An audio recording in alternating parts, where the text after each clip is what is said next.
Why do people come in and out of our lives?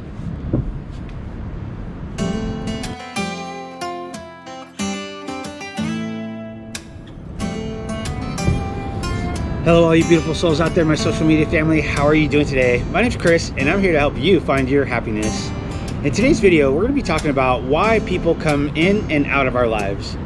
And in this particular topic, I'm going to be specifically talking about those intimate relationships, those very close relationships that we have with our significant others, whether it be husband, wife, boyfriend, girlfriend.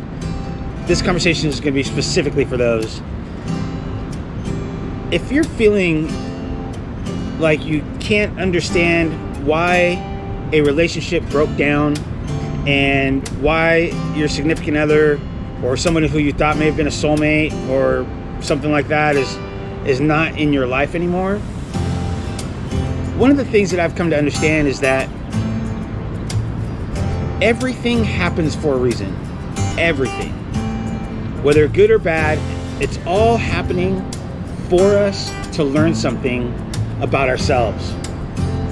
And if you can start to look at those relationships like we were just talking about with those significant others that have left you, or you left them, whatever it may be, and you can look at that as a learning experience, you can start to understand,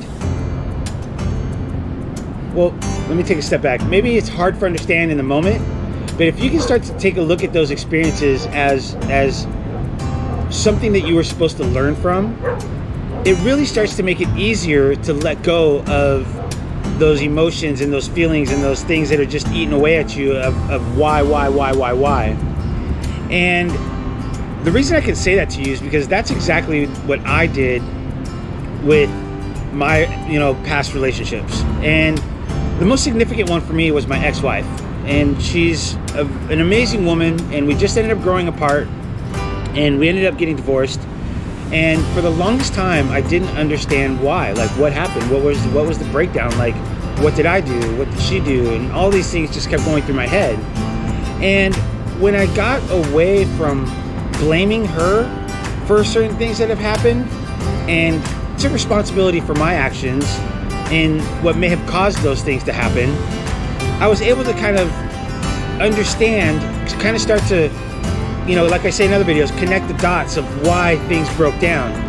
And from there, I was able to take a step further and connect the dots of what I was supposed to learn from that relationship. And one of the things that you're going to find is that each relationship that you've been in, any significant relationship like that you've been in and that has broken down, what I have come to realize through my healing journey and spiritual awakening is that there's 9 times out of 10, it's a lack of self-love, self-respect, and self-acceptance. Now, whether that be on your part or the other person's part, that's usually what causes the breakdown. And the lack of self-love causes you to start projecting out your insecurities and fears and doubts onto somebody else. Your lack of self-respect prevents you from setting proper boundaries for yourself. And I've made a video on that too. If you haven't seen that, I'll put the link up here in the little circle or whatever it is over here that pops up. I'll put that in there for you so you can check it out, because like I mentioned in that video, we get to a point where we think the boundaries that we're setting are for the other person, when in actuality, they're for us. It's for us to take certain actions when someone crosses those lines. And then the third is the lack of self-acceptance.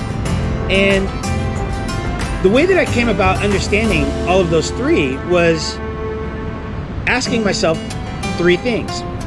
A, how can I expect somebody else to love me if I don't love myself? B, how can I expect somebody to respect me if I don't respect myself? And C, how can I expect somebody to accept me for exactly who I am? You like that little voice thing there? That was weird. Anyways, how can you expect somebody to accept you if you don't accept yourself for exactly who you are? And that's a little bit of a tough one right there. I think that's the one that we all get caught up in, because we put on these masks when we like someone so that we, maybe we're not necessarily being who we truly are deep down inside. And therefore, throughout time, something starts to happen, and you stop wanting to wear that mask all the time. So therefore, that causes a breakdown in you feeling stifled with who you really are. And when you can, again, like I mentioned earlier, when you can look at those past relationships with those significant others that really caused you a lot of pain and suffering when that person left your life, that's when you can really start to heal from things. That's when you can start to, like I mentioned earlier, accept your responsibility for your actions that may or may not have caused that. Accept your responsibility for loving yourself, respecting yourself, and realize that those things that happened were not just the other person, but they were also within yourself. And when you can do that, you can start to heal those things within you. And that's the magic that I have found in my life is realizing, like, wow, I didn't love myself. Wow, I didn't respect myself. Wow, I really wasn't accepting myself for exactly who I was. And through those things, this whole past healing journey that I've been through on this, it's been about a year and coming up on a year and a half, has been amazing, because through the pain, through the suffering, through the trauma, through all of the depression, through all of the anxiety, I've been able to rise above it all and find this, you hear me say this in other videos, find this inner peace and inner happiness where I love myself again, like wholeheartedly. I respect myself, I accept myself. And through that, all of the fear, all of those insecurities, all of those hate, all of those lower vibrational emotions just started to float away. And now I'm at this point where it's just like, I'm a kid again. Like I'm living life fearlessly, unapologetically. And I can do that knowing that I'm healed. And because I'm healed, everything that's coming out of me is pure love, pure happiness, pure joy. So therefore, that projection of insecurities and fears and doubts that I used to push out are no longer there.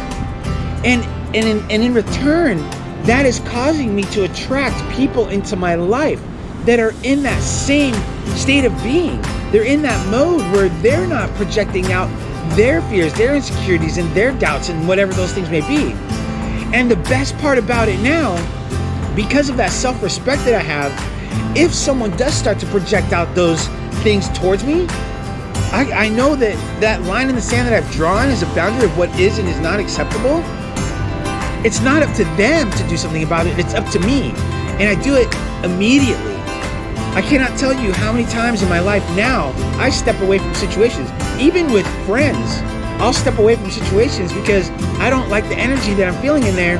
And I know that that's not my energy because I'm in a very healed state of mind. I'm in a very peaceful, happy place to where I know that the things, because, I've taken a lot of time to make sure that my thoughts, my words, my actions are all done in the highest good of everybody involved, not just myself. So there'll be times where I'm sitting here and I'm thinking to myself like, oh man, like that guy's such an a-hole. And I'll actually, in my mind, apologize to that person because of the fact that I don't even want to send out that sequence of frustration or hate or whatever it may be. And I actually pull it back so that it's not sending out that vibration, and in return causing that to come back to me, whether it be this week, next week, a month, later, a year later. I don't want that. So therefore, by taking the time to understand that the reason somebody came into my life and brought me so much joy and happiness and love and abundance and then left was because there was something that I needed to learn about myself. And then again, that is self-love, self-respect, and self-acceptance. And that is my wish that you find for yourself. And so again, take those things that I mentioned in the video, and I guarantee you, if I was able to do it, you can too. All right, everybody, I hope that you enjoyed that video. Don't forget to smash that thumbs up button. And if you haven't already, go ahead and click the subscribe button as well. And please, if you don't do those two, at least share this video with somebody who you think might benefit from it, because we never know when the right words from the right person are going to find somebody at the right time and help them find their happiness. Until next time, I'm sending you all much love. Namaste.